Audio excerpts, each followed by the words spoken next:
إن هذا القرآن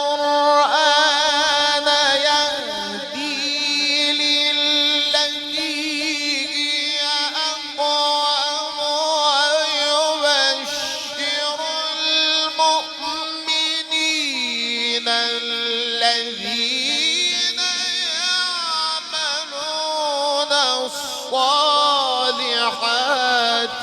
أن لهم أجرا